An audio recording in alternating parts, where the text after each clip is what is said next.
Pope Boniface VIII. He was a man that once rose through the ranks of the church and found himself at the top of the food chain. But, you know what they say, the bigger they are, the harder they fall. And Pope Boniface VIII did indeed fall pretty hard. We will get to that part of the story in a moment. But what I really need to tell you about right now is how he got to that point. If I were to tell you that Pope Boniface VIII chose to go down a dark path, it would be an understatement. The path he chose led him to his happy place, where at one point he had everything he could have ever wanted out of life, but at what cost? That is the question he should have contemplated before he made a decision that would ultimately not only cost him his life, but also his soul. Pope Boniface VIII was a man that should have been devoted to God. However, he thought that it would be a good idea to devote himself to worshipping the devil instead. This is the point where you are probably asking yourself why a man that reached the highest rank in the church would want to worship Satan. Let's start by taking a look at his early years. Pope Boniface VIII was born in the year 1230 in Agni, an ancient town located just south of Rome. He was fortunate enough to be born into an upper-class family of barons of the Papal States. His birth name was Benedetto Caetani, and you could say that Benedetto grew up with an advantage. His parents sent him to the Benedictine monastery of Santa Maria di Farfa, where he learned Latin and got educated on religious texts. Being a very ambitious man, Benedetto wanted to leave his mark on the world. Eventually, he became Cardinal Simon's secretary. In case you don't know, the cardinal is the most senior member of the clergy in the Catholic Church, being second only to the Pope himself.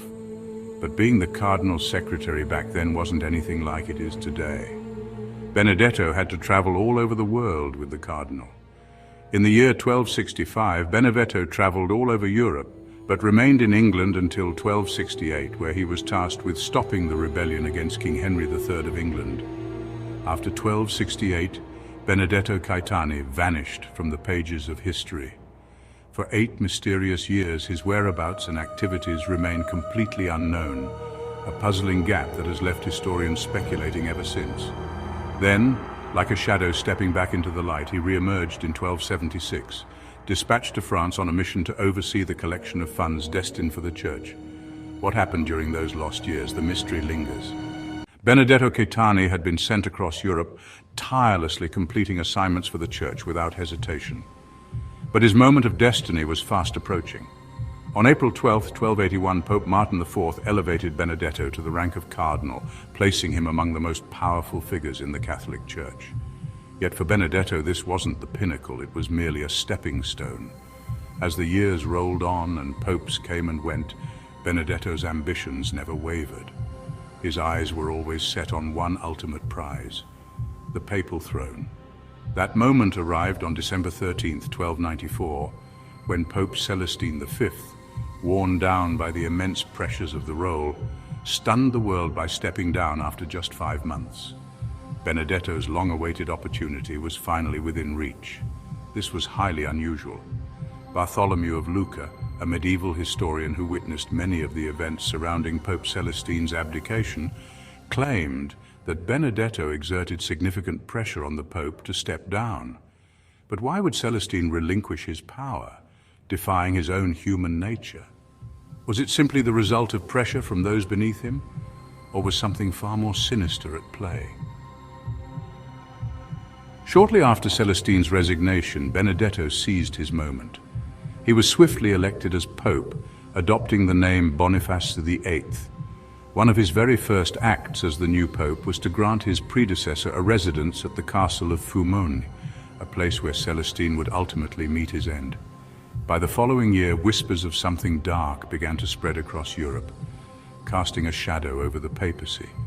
The events leading up to Pope Boniface VIII's rise to power seemed far too convenient, fueling rumors among both peasants and kings. Many even implicated Boniface in the demise of the former pope, believing his ascent was more than coincidence. Asserting power came naturally to Boniface. Unapologetically ambitious, he frequently involved himself in foreign affairs, striving to be recognized as the supreme authority above all the kings of Europe. His hunger for dominance was impossible to ignore, and his actions only added to the growing suspicions surrounding his reign. This message was boldly declared in a papal bull issued by Boniface VIII, known as Unam Sanctam. In it, he proclaimed that since the Church is unified and led by Peter's successor, it is absolutely necessary for salvation that every human creature be subject to the Roman Pope. To many European kings, this was the final straw. They now saw Boniface as a man drunk on power, whose path to the papal throne was shrouded in questionable means. The Church itself became divided, and the illusion of unassailable authority that once protected the Pope began to crumble under the dark rumors and controversies surrounding his rule. Boniface's reign earned him enemies far and wide. The Prince of Germany and Philip IV, the King of France, openly challenged his claim of supremacy. Even within the Vatican, his actions sowed discord. Then, in 1297, he excommunicated Cardinal Giacomo Colonna, sparking a fierce feud. The disgraced cardinal retaliated, accusing Boniface of being illegitimately elected as pope, a scandal that only deepened the cracks in his fragile reign. Following the unprecedented abdication of Pope Celestine V, accusations and rebellion soon followed, igniting the infamous Colonna Revolt. The uprising, led by Cardinal Giacomo Colonna and his family, enraged Pope Boniface VIII, who responded with brutal force. Despite promises of mercy after their surrender, Boniface ordered the destruction of Palestrina and other rebellious towns, razing them to the ground. This merciless act revealed a darker side of the papacy, where even the highest-ranking church officials lacked forgiveness and empathy, choosing vengeance over grace. At the same time, Boniface found himself locked in a bitter rivalry with King Philip IV of France. The clash was rooted in a power struggle. Philip sought to keep the wealth of the Catholic Church in France within his borders, passing laws to prevent the export of gold, silver, and precious stones to the Papal States. This marked the beginning of a prolonged feud that not only painted Boniface as a tyrannical leader, but hinted at something far more sinister lurking beneath his papal authority. In his bid to assert dominance, Boniface issued another controversial papal bull, Lasculta Fili. This decree further escalated tensions, exposing the lengths he would go to preserve his power, and deepening the shadow that had begun to consume his reign. This was no ordinary document. In his papal bull, Lasculta Fili, Pope Boniface VIII declared that King Philip of France must submit to the Vicar of Christ, the spiritual monarch who stood above all earthly kings. It was a bold statement of papal supremacy, one that would infuriate the French king. When the document reached Philip, he reportedly read it, sneered, and promptly tossed it into a fire. It was a declaration of war. But Boniface VIII underestimated his rival. Philip was not a man to be provoked. While Boniface flaunted his authority from the Vatican, Philip moved quietly, assembling a coalition in the shadows. Lawyers, magistrates, high-ranking church officials, and even former allies of Boniface joined Philip's cause. Whispers of scandal and heresy surrounding the Pope began to resurface, and Philip had witnesses ready to testify against him. The charges were damning and shocking. Philip's boldness knew no bounds.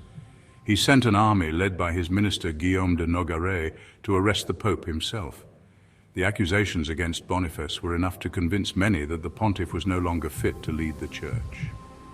For years, rumors had swirled about his dark dealings and insatiable hunger for power. Now the charges gave those whispers a voice. These were not just political complaints, they were accusations steeped in horror. One, he has often said that if nothing else could humble the King of France, he would ruin himself, the entire Church, and the world. Two, he has a private demon whose counsel he follows in all things, and this is publicly known. Three, he is a soothsayer who consults oracles to divine the future. Four, he is a sodomite and keeps concubines, and this is publicly known. 5, he seeks to destroy the faith and has long harbored hatred against the King of France because France has always been the splendor of the faith and the pillar of Christendom. 6, the Holy Land was lost because of his sins. 7, he does not seek the salvation of souls but their damnation. These accusations mirrored the growing unease in Europe. Many believed Boniface's rise to power had been fueled by dark forces. Was he truly communing with a demon? Did he practice the dark arts to maintain control over the Church? Some whispered that the devil himself had infiltrated the papacy through Boniface, corrupting the Church from within. To the public already distrustful of church corruption, the idea of a devil-worshipping pope didn't seem so far-fetched. In 1303, Philip's plan came to fruition. An army, led by Nogaret and backed by Sciarra Colonna, a relative of the disgraced Cardinal Boniface had humiliated, marched on Anagni. Their goal was to bring the Pope to justice, or perhaps to vengeance. When the army stormed the Pope's palace, the Supreme Pontiff was met not with the reverence he demanded, but with brutal humiliation. Boniface VIII, once the most powerful man in Christendom, was beaten, slapped, and treated like a common criminal. This moment was unprecedented. Never before had the illusion of papal authority been shattered so violently. As Boniface sat in custody, the Colonna family demanded his resignation, hoping to erase his rule from history. But the people of Anagni, still loyal to the Pope despite his controversies, rose up and freed him. Boniface returned to Rome, but the ordeal had taken its toll. Just 1 month later, on October 11, 1303, he died before he could face trial. The circumstances of his death only deepened the mystery. Did he succumb to the physical and emotional torment of his capture? Or did someone ensure that he would never testify, silencing him forever? The truth remains buried, leaving historians and conspiracy theorists alike to wonder, what secrets would Boniface VIII have revealed at his trial? One thing is certain, his reign left a shadow over the papacy. Whether driven by ambition, hubris, or something far darker, Boniface VIII is remembered as one of the most controversial figures in church history. His dramatic fall from power exposed not only his own flaws, but the fragility of the very institution he sought to dominate. So, what do you think? Did Pope Boniface VIII truly commune with the devil, orchestrating his rise to power through dark arts? Or was he simply a man consumed by ambition, undone by his own hubris? Let us know your thoughts in the comments below. If you enjoyed today's video, please show us some love by hitting the thumbs up button. And if you know anyone that might enjoy this video, please share it with them. Remember, sharing is caring. Subscribe for more deep dives into history's darkest mysteries. The content creation team here at PJ Bible TV needs your help. Creating these videos takes a lot of time, effort, and resources, and we'd love to bring you even more amazing content. If you want to help us out, you can support the channel in 2 ways. First, check out the description below for curated products tied to today's topic, like stunning art, such as the death of Pope Boniface VIII, with an exclusive 20% discount for subscribers, and rare historical books. Second, consider joining our channel memberships for as little as $1.99 a month. Members get exclusive perks like badges, early access to videos, member-only content, priority responses to comments, and more. Your support helps us keep creating and sharing the content you love. Thanks so much for being part of our community.